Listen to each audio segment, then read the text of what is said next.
Good evening and welcome to Football Friday Night. Alongside John Rawlings, I'm Jason Geiser, and we begin this evening with the marquee matchup atop the Western Buckeye League. St. Mary's has run the table so far in the WBL as they sit with an unblemished league record, while Elida just suffered their first loss of the season against Wapak last week, breaking up their 4-game win streak. If you want offense, these two teams have brought it this season. St. Mary's averaging 34 points per game, while Elida has amassed 41 points per contest. First quarter, St. Mary's running that wing tee to perfection. Colin Clements carrying out the fake handoff. It's Sean Perry getting the carry, 26 yards to the house. St. Mary's draws first blood. Elida trying to respond. Isaac McAdams looking for a quick slant, but Jackson Harris reads it perfectly, tipping it to himself, and then he sees nothing but end zone. The senior makes it 14-0 in favor of the home team. McAdams with that quick quarterback memory, though, following possession, escaping pressure, and calling his own number. The 15-yard quarterback keeper puts the Elida on the board as he dives into the end zone. They trail 14-7.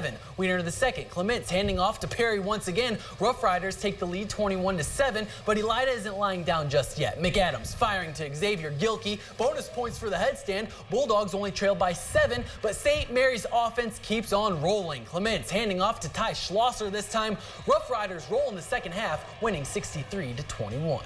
In their last 3 meetings, Ottawa Glandorf has yet to allow a single point to Shawnee.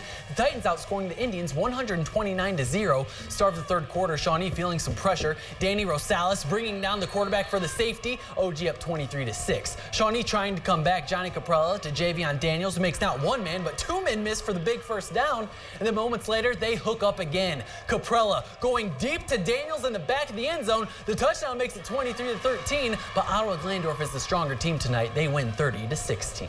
After starting the season 2-0, Lima Senior has dropped their last 3 against teams with a combined 14-1 record. Tonight, they look to bounce back against Fremont Ross. Third quarter, Lima Senior bringing some pressure. Brandon Taylor busting through, using his 250-pound frame to get the sack. Spartans force Fremont to punt. Lima Senior takes advantage of the field position. Adrian Mitchell hands off to Xavier Nichols, and he's heading right into your living room. A big 45-yard run until he swung around and down at the 6-yard line. And Mitchell takes care of the rest, calling his own number as he enters the end zone, but the Spartans lose 28-24.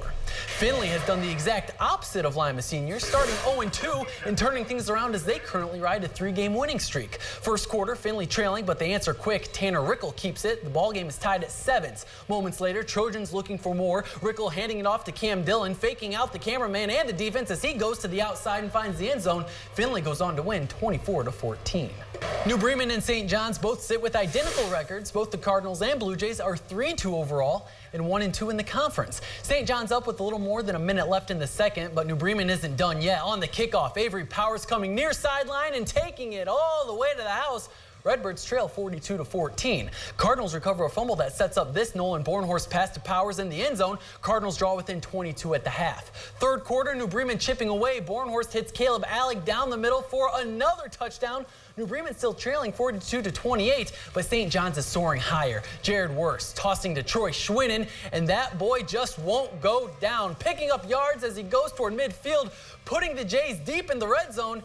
And then Isaac Musser finishes off the drive, dancing around the defense to get the touchdown. St. John's wins the Battle of the Birds 61-28. 2 more scores to report from the MAC. Coldwater wins their 3rd straight, defeating Parkway 35-6. And Versailles grabs their first win in conference play, beating Fort Recovery 35-14. You're watching Football Friday Night. Jason and John, back to you.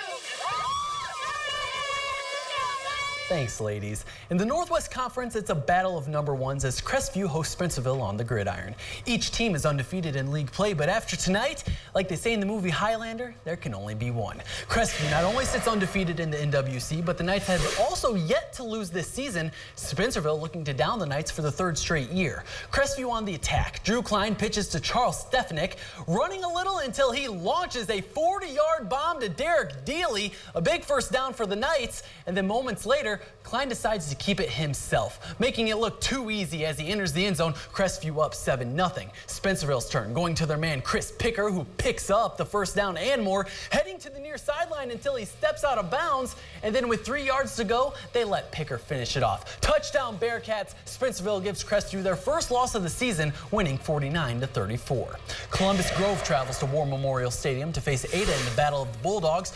Grove's last win at this stadium came in 2004. 4. Third quarter, Seth Conley looking to pass. Nothing there, so he tucks it and takes off straight into the end zone. Ada grabs a 37-0 lead. On the ensuing kickoff, Trevor Taylor has it, and he's dangerous with a burst of speed, hoping to jumpstart the Bulldogs, but the kicker, Eric Katamia, tracks him down, and Grove never does score. Ada wins 37-0. We are set for our second and final break here on Football Friday Night. On the other side, a matchup of two of the top teams in the BVC as Lipsick travels to Macomb. See those highlights and more right after this. Pandora Gilboa is the only 5-0 team in the BVC. The Rockets tonight host Van Loo, looking to make it 6 straight wins against the Wildcats. First quarter, Jared Brees is going up top to Travis Mag, who hauls it in and sprints to the end zone. The Rockets are on the board first, up 7-0. Shortly after, it's Brees running the read option, keeping, following his blocker, and then turning on the Jets. He's gone 35 yards to the house, make it 14-0 Rockets. Now Brees goes back to the friendly skies, again finding Mag, this time in the end zone where he high points the ball for a 21-0 Pandora Gilboa advantage. Second quarter, Peyton Traxler takes the handoff, administers a stiff arm, and he has nothing but green in front of him. 40 yards for another PG score. Rockets win again, 48-0. More scores from the Blanchard Valley Conference. Liberty Benton moves to 5-1 with their 62-0 win against Arcadia. Van Buren and North Baltimore entered their matchup with the same 3-2 records. North Baltimore wins 35-7. Riverdale taking care of business on the road as they beat Corey Ross in 21-14. And our last score from the BVC, Arlington defends home field against Hopewell Loudon. The Red Devils win 15-14. That's how we wrap up week 6 on Football Friday Night. Thanks for watching, and thanks to everyone here who helps us put the show on the air every week. There's more high school football tomorrow as LCC hosts undefeated Woodland, who makes the short trip from Indiana. Join me back here for more highlights from that game and much more. But for now, have a great night.